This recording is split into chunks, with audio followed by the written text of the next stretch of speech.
Viral pulao এবং roast রান্না করে খেলাম, তাও আবার সবাই মিলে। সো হ্যালো এভরিওয়ান, কি অবস্থা সবার? Welcome to our new blog. হঠাৎ করে প্ল্যানিং করলাম যে ভাই বোনেরা মিলে পোলাও এবং রোস্ট রান্না করে খাবো। যেমন ভাবনা তেমন কাজ। চলে গেলাম বাজারে, বাজার থেকে একটা মুরগি নিয়ে এসেছি আর কিছু প্রয়োজনীয় জিনিস নিয়ে এসেছি। আর এইদিকে আমার আপু এটাকে কেটে এবং ধুয়ে নিচ্ছে রোস্ট রান্না করার জন্য। মুরগির পিসগুলোকে ভালোভাবে ধুয়ে নেওয়া হচ্ছে 2-3 বার করে একটা বলের ভিতরে। এরপর চিকেন গুলোকে ছিদ্র করে নেওয়া হচ্ছে ছোট্ট ছোট্ট করে, যাতে এটার ভিতর ঝাল লবণ খুব সুন্দরভাবে ঢুকে যেতে পারে। এইদিকে রোস্টের মধ্যে দেওয়ার জন্য পিস দেওয়া হচ্ছে এবং রোস্টের ভিতর রান্না করার জন্য যেগুলো মশলা ব্যবহার করা হয়, টমেটো সস, গোলমরিচ, লবণ সবকিছু দেওয়া হচ্ছে। এরপর মাটির চুলায় আগুন জ্বালিয়ে নেওয়া হচ্ছে, কড়াইয়ের ভিতর তেল দেওয়া হচ্ছে। এরপর তেল যখন গরম হবে তখন গরম তেলে একটা একটা করে রোস্টের চিকেনের পিস ফ্রাই করে নেওয়া হবে। রোস্টে কিন্তু মেইনলি অনেক কিছু ব্যবহার করা হয়, যেমন দুধের থেকে শুরু করে অনেক মশলা ইউজ করা হয়, এই জন্য হয়তো এত টেস্টি লাগে। আমার কাছে মিষ্টি রোস্টটা বেশি ভালো লাগে, যেটার ভিতর চিনি ইউজ করা হয়। এইটার ফ্লেভার মানে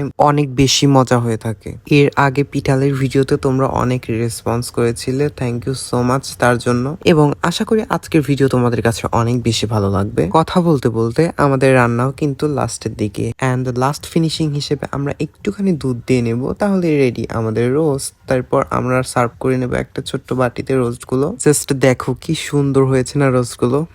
এরপর বিখ্যাত আমাদের ভাইরাল পোলাও রান্না করা হচ্ছে। পোলাওটা একবার দেখো কত সুন্দর করে রান্না করছে আমার বোন। আমার বোন কিন্তু পোলাও রান্না করতে ভীষণ ভালোবাসে, ভীষণ ভালো পারে আর কি। এরপর কিউট কিউট পোলাওয়ের ভিতরে আমি গরম পানি ঢেলে দিলাম, যাতে খুব জলদি এবং ফাস্ট হয়ে যায়। আর এই দেখো কত ফাস্ট আমাদের পোলাও হয়ে গেল।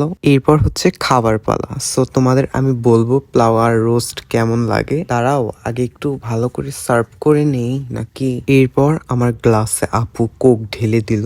এরপর আমরা পোলাও খাওয়া শুরু করলাম, মহান বিখ্যাত ফেমাস পোলাও, এবং খেতে ভীষণ ভীষণ অসাধারণ, মহা অসাধারণ খেতে। So by.